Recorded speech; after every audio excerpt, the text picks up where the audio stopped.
हाथों में कल तक बंदूकें थीं, आज वो हाथ शान से तिरंगे को थामे हुए हैं। जो कल तक संविधान और सरकार को नहीं मानते थे, ऐसे भटके हुए पूर्व नक्सली नौजवान अब सरकार की योजनाओं का लाभ उठाकर हुनरमंद बन रहे हैं और नौकरी रोजगार कर अपने परिवार का सहारा बन रहे हैं। जिन महिलाओं के सपने कल तक नक्सलवाद की राइफल और बूट तले कुचले जाने को मजबूर थे, वो अब रैंप वॉक करके अपने सुनहरे कल की नई कहानी खुद लिख रही हैं।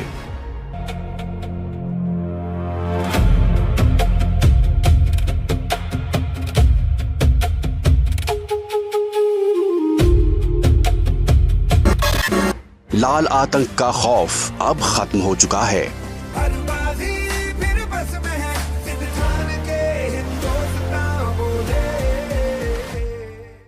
बस्तर अब पूरे आत्मविश्वास के साथ अपने बेहतर भविष्य की ओर कदम बढ़ा रहा है।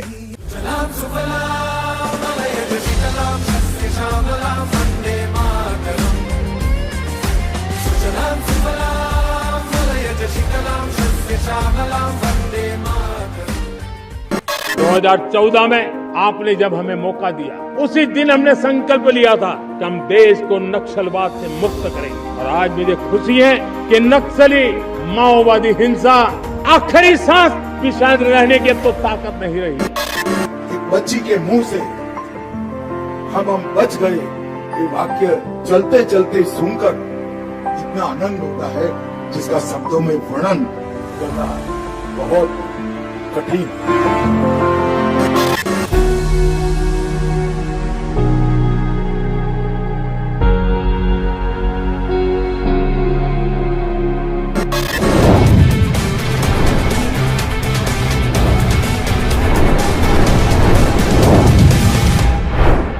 10 राज्यों में फैले नक्सलवाद के नासूर से मुक्ति पाने में हमें आधी सदी से भी ज्यादा का वक्त लग गया। ये प्रधानमंत्री नरेंद्र मोदी की अटल इच्छा शक्ति का ही कमाल है कि देश इस साल 31 मार्च को नक्सलवाद के अभिशाप से हमेशा हमेशा के लिए मुक्त हो चुका है। एक वक्त था जब नक्सली आतंक के बंधक इलाकों में तिरंगा फहराने की सजा मौत थी, लेकिन इस बार बस्तर समेत ऐसे सभी मुक्त हुए इलाकों में स्वतंत्रता दिवस पर नागरिकों ने बेखौफ होकर तिरंगा फहराया और खुशियों में झूमकर आजादी के गीत भी गाए। इस बार 15 अगस्त को छत्तीसगढ़ के बस्तर, बीजापुर, दंतेवाड़ा और सुकमा समेत नक्सल प्रभावित इलाकों जैसे अबूझमाड़ के 9 गांव, दंतेवाड़ा के 5 गांव और बीजापुर के 33 गांव सहित लगभग 92 गांवों में पहली बार तिरंगा फहराया गया। खासतौर पर बस्तर को लाल आतंक से मुक्त कराना आंतरिक सुरक्षा, मानवीय शांति और जनजातीय विकास के लिहाज से एक ऐतिहासिक मील का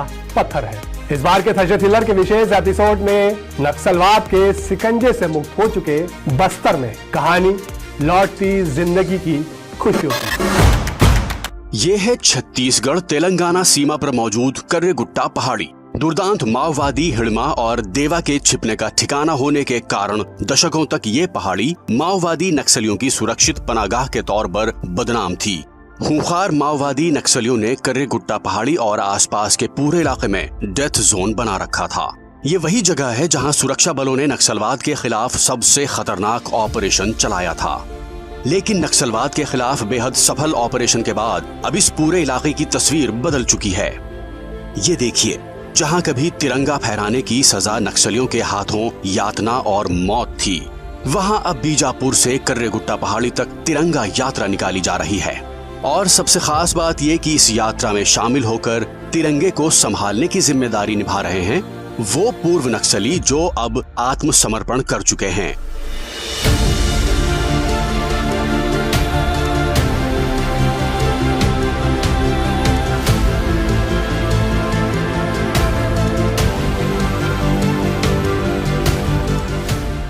इस बार यहाँ स्वतंत्रता दिवस पर पहली बार तिरंगा फहराया गया है। कर्रेगुट्टा पहाड़ी पर शान से लहराता तिरंगा नक्सली आतंकवाद के खात्मे और संविधान के राज का सबसे बड़ा ऐलान है। कभी नक्सलियों के गढ़ रहे बीजापुर में शान से तिरंगा रैली निकाली गई। बस्तर और आसपास के इस पूरे इलाके से नक्सलवाद का जड़ मूल से सफाया हो चुका है।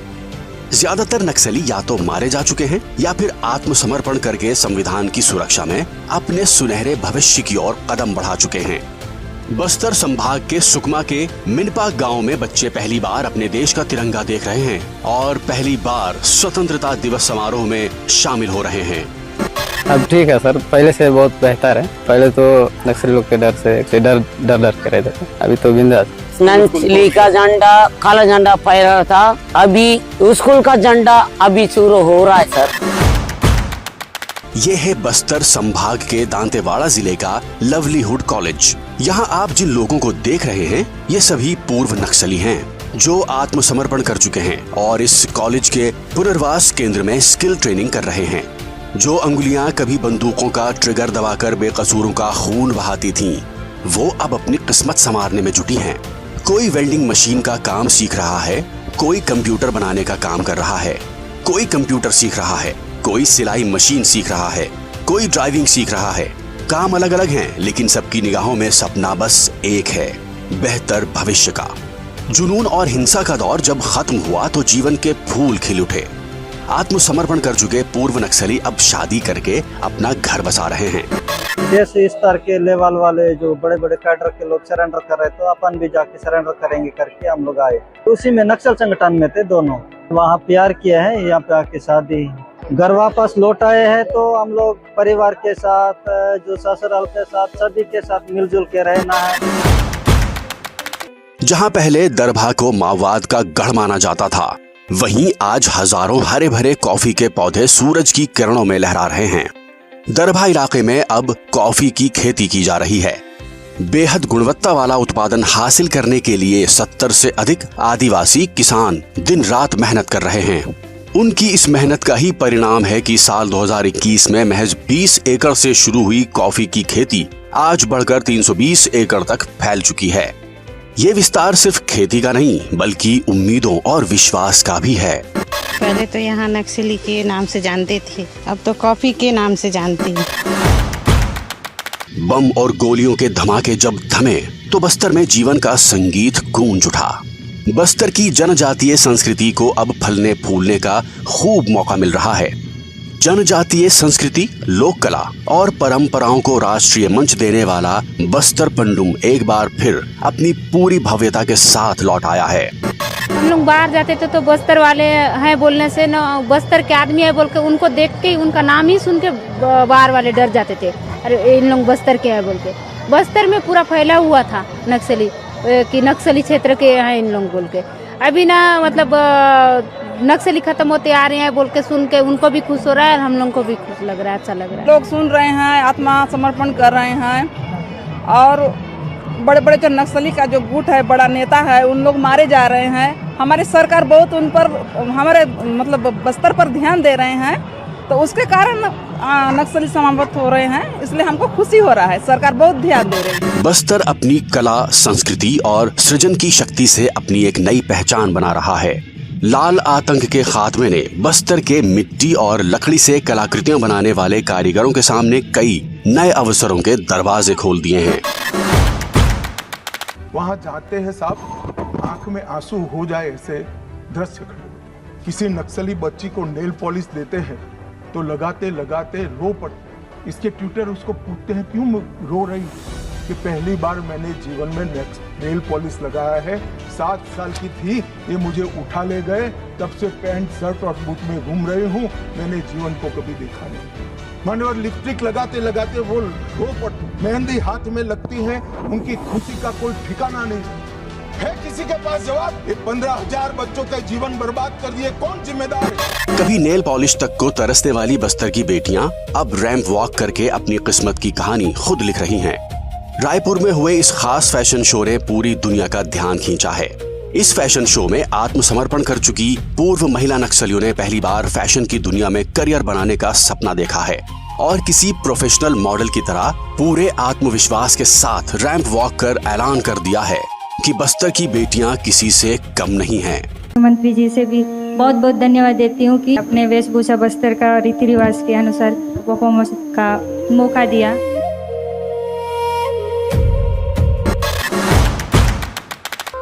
वनवासी भगवान श्री राम को विशेष रूप से प्रिय बस्तर का दंडकारण्य अब टूरिस्टों की चहल पहल से गुलजार है।